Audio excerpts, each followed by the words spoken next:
கண்ணீர் சிந்தும் நேரத்தில் நீ தாயுமானீரே, காயப்பட்ட நேரத்தில் நீ தகப்பனானீரே.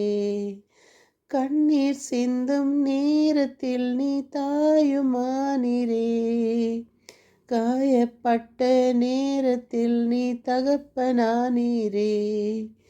என் அம்மாவும் நீரே, என் அப்பாவும் நீரே, எனக்கெல்லாமே நீங்க தானப்பா.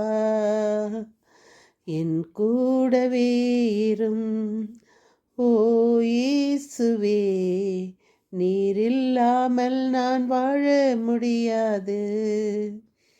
என் பக்கத்திலே இரும் ஓ இயேசுவே, நீர் இல்லாமல் நான் வாழ முடியாது.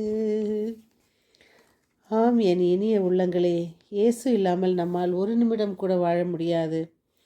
இதோ அன்று மத்தேயு நற்செய்தி அதுதான் சொல்கிறது. ஒரு நோயாளி ஆண்டவரை நோக்கி, ஆண்டவரே, நீர் விரும்பினால் என் நோயை நீக்க முடியும் என்றான். இது வேண்டுதல். இயேசு தன் கையை நீட்டி அவரை தொட்டு, நான் விரும்புகிறேன், உனது நோய் நீங்குக என்றார். உடனே தொழுநோய் நீங்கியது. இயேசு அவரிடம், இதை எவருக்கும் சொல்ல வேண்டாம், கவனமாயிரும். ஆனால் நீ போய் உன் குருவிடம் காட்டி மோசே கட்டளையிட்டுள்ள காணிக்கை செலுத்தும் என்றார். நீ நலமடைந்துள்ளீர் என்பதற்கு அது சான்றாகும். நம்ம என்ன பண்ணணுமா, நோய் நமக்கு குணமடைந்தவுடன் குருவிடம் சென்று காட்ட வேண்டும். குரு என்ன சொல்கிறாரோ அதுபோல் நாம் செய்ய வேண்டும். ஆனால் இன்று நாம் என்ன செய்கிறோம்? எல்லாவற்றையும் இயேசுவிடம் பெற்றுக்கொண்டு அனுபவித்துவிட்டு நாம் அதை குருவிடம் போய் காட்டுவதும் இல்லை, அதற்கு உண்டான மரியாதையை நாம் செய்வதும் இல்லை, அதற்குண்டான காணிக்கையை நாம் செலுத்துவதும் இல்லை.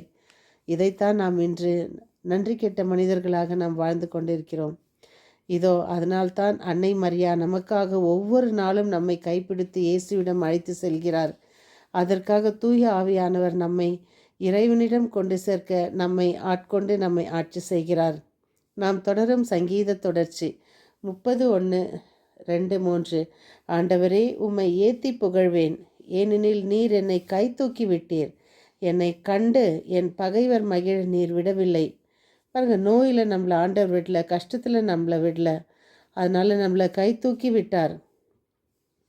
நம்ம ஆண்டவர் விரோதிகள் நம்மளை பார்த்து நகைக்க விடல. அவர், என் கடவுளாகிய ஆண்டவரே, உம்மிடம் உதவி வேண்டினேன், என்னை நீர் குணப்படுத்துவீர். ஆண்டவரே, நீர் என்னை பாதாளத்திலிருந்து ஏறி வர செய்தீர், சாவுக்குழையில் இறங்கிய எனது உயிரை காத்தீர். பாருங்கள், இந்த நோயாளி தொழுநோயின்றது அந்த காலத்தில் அவ்வளோ ஒரு கொடூரமானது. அந்த தொழுநோயாளருங்க ஊருக்கு வெளியில் தான் இருப்பாங்க. அவங்க வராங்கன்னு சொன்னால் அதுக்கு முன்னே ஒரு மணி அடிக்குவாங்க யாருன்னா, இல்லைன்னா ஒருத்தர் கத்தினே போவாங்க, எல்லாரும் ஒதுங்குங்க, ஒளிஞ்சுக்கோங்கன்னு.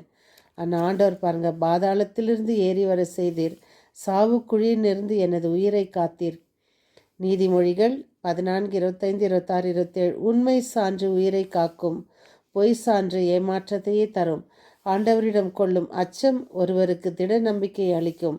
அவர் தம் பிள்ளைகளுக்கு அடைக்கலமாயிருப்பார். ஆண்டவரிடம் கொள்ளும் அச்சம் வாழ்வளிக்கும் உற்சாகம், சாவை விளைவிக்கும் கண்ணிகளுக்கு அது மனிதரை தப்புவிக்கும். இன்றைய வாசகம் 2 அரசர்கள் 25:1-12. யூத மக்கள் நாடு கடத்தப்பட்டனர். யூத மக்களை நாடு கடத்தி அங்கே வெறும் ஏழைங்களை மட்டும் ஒவ்வொருவரும் ஆட்சி செய்யும்போது ஏழைங்களை மட்டும், ஏன்னா அவங்கள கூலி ஆட்களை அமைத்து கொள்ளலாம் பாருங்கள், அதனால் அவங்கள மட்டும் வெற்றி செல்கிறாங்க. ஸோ அதனால் நாம் ஒருவரோடு ஒருவர் அன்பு செய்வோம், பகைவரை நேசிப்போம். நாம் நோய் நீங்க நம்மளுடைய உடல் நோய் சுகமடையணும்னா நம்மிடம் இருக்கும் தீய குணங்களிலிருந்து நாம் நம்மையே விடுவித்து கொள்ள வேண்டும். அதிலிருந்து நாம் விடுதலை பெற வேண்டும். அன்னை மரியாள் நமக்காக தினம் காத்து கொண்டிருக்கும் அவர் கரத்தை பிடிப்போம். இயேசுவே 30 ஆண்டுகள் அன்னை மரியாள் கைப்பிடித்து வாழ்ந்தார். நாம் அன்னை மரியாள் கரத்தை பிடிப்பதில் நமக்கு ஒரு குறையும் கிடையாது. அதனால் நாம் அன்னை மரியின் கரம் பிடிப்போம். நாம் அவருக்காக தினம் திருவிவிலியத்தை வாசிப்போம், ஜெபமாலை சொல்வோம். முடிந்த அளவு பிறருக்கு உதவி செய்ய முன் வருவோம். நம் மனதை இறைவனிடம் செலுத்துவோம். மீண்டும் சந்திக்கும் வரை உங்கள் அன்பு தோழி.